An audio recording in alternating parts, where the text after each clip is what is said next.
दोस्तों नमस्कार, मैं हूं गिरीश और स्वागत है आपका हमारे चैनल गजब गिरीश में।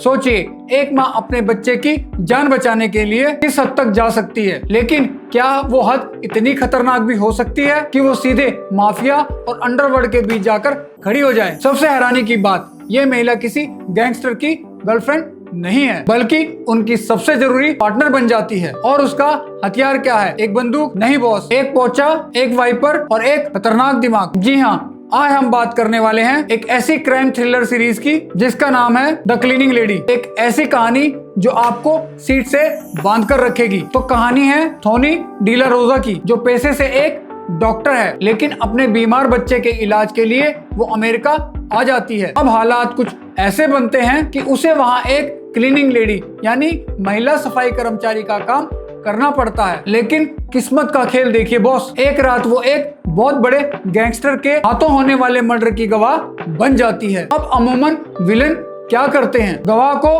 रास्ते से हटा देते हैं, लेकिन ट्विस्ट यही है, थोनी अपनी जान बचाने के लिए गैंगस्टर के सामने एक डील रखती है। वो कहती है कि वो इस क्राइम सीन को ऐसे चमका देगी कि पुलिस का बड़े से बड़ा कुत्ता भी खून की एक बूंद नहीं सूंघ पाएगा। माफिया हैरान, थोनी का काम हिट, और बस यहीं से वो बन जाती है अंडरवर्ल्ड की ऑफिशियल क्लीनिंग लेडी। एक तरफ FBI और DEA हैं, दूसरी तरफ खूंखार अपराधी, और बीच में फंसी है ये माँ अपने बच्चे के लिए पूरी दुनिया से लड़ रही है। अब कहानी तो आप समझ गए, लेकिन इस सीरीज को देखने बैठने से पहले इसका कच्चा चिट्ठा भी जान लीजिए। इस सीरीज को IMDb पर 10 में से मिले हैं 7 स्टार। यह सीरीज सबसे पहले फॉक्स नेटवर्क पर 3 जनवरी 2022 को रिलीज हुई थी। खास बात यह है कि द क्लीनिंग लेडी 2017 की अर्जेंटीना की मशहूर सीरीज ला चिका क्यूलिम्पा पर आधारित है। इसका अमेरिकन वर्जन मिरिंडा कोएक ने क्रिएट किया है। इसके मुख्य कलाकारों में इलोडिया यंग, एडन कैंटो,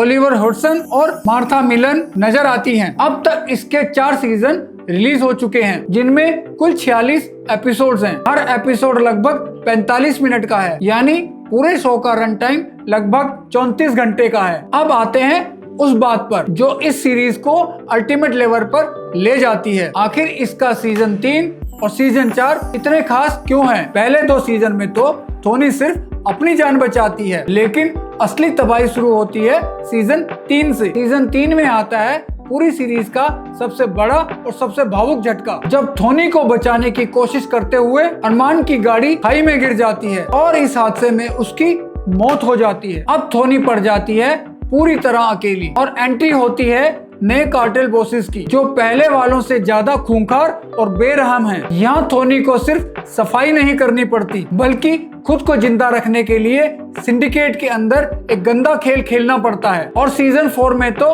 पूरी कहानी ही पलट जाती है। हमारी क्लीनिंग लेडी पोचा और केमिकल साइड में रखकर एक अस्पताल में मेडिकल प्रोफेशन से दोबारा जुड़ने की कोशिश करती है। वो अपने बच्चे के लिए एक लीगल रास्ता चुनती है, लेकिन कार्टेल का साया उसका पीछा नहीं छोड़ता। अब वो दिन में अस्पताल में लोगों की जान बचा रही है, और रात में कार्टेल के नए बॉस जॉर्ज के साथ मिलकर एक खतरनाक डबल लाइफ जी रही है। एक डॉक्टर जब क्रिमिनल के साथ दिमाग का खेल खेलती है ना बॉस, वही देखना सीजन 4 को लाजवाब बना देता है। अब आप पूछेंगे गिरीश भाई, इस सीरीज में ऐसा खास क्या है? तो सुनिए, इसके 3 बड़े कारण हैं। पहला है इमोशनल और थ्रिल का लाजवाब कम्बो। यहाँ सिर्फ मारधाड़ नहीं है, एक माँ की बेबसी और उसका मजबूत हौसला देखकर दिल भर आता है, और अगले ही पल जब माफिया का सीन आता है तो रोंगटे खड़े हो जाते हैं। दूसरा पॉइंट है लाजवाब एक्टिंग। थोनी के किरदार में एक्ट्रेस ने जो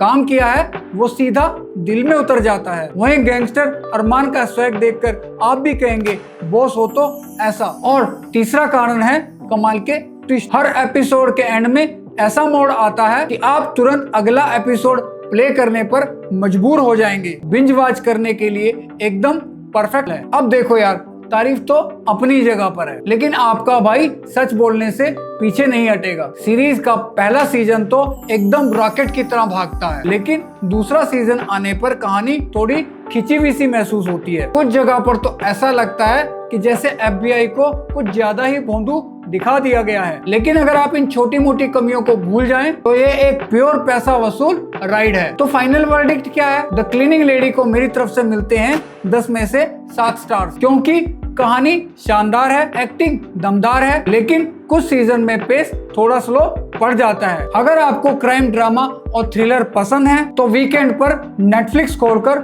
इसे निपटाया जा सकता है। अब आप लोग मुझे कमेंट सेक्शन में बताओ कि क्या आपने ये सीरीज देखी है, और अगर आपने ये सीरीज देखी है तो आपको इसका कौन सा कैरेक्टर सबसे ज्यादा मस्त लगा? कमेंट करो, शर्माओ मत। और हाँ, आपको आज का वीडियो कैसा लगा? अगर वीडियो पसंद आया हो तो उसे लाइक और शेयर करें। ऐसे ही वीडियो देखने के लिए हमारे चैनल गजब ग्रीस को सब्सक्राइब करना मत भूलिएगा। मिलते हैं अगले वीडियो में, तब तक के लिए जय हिंद, जय भारत।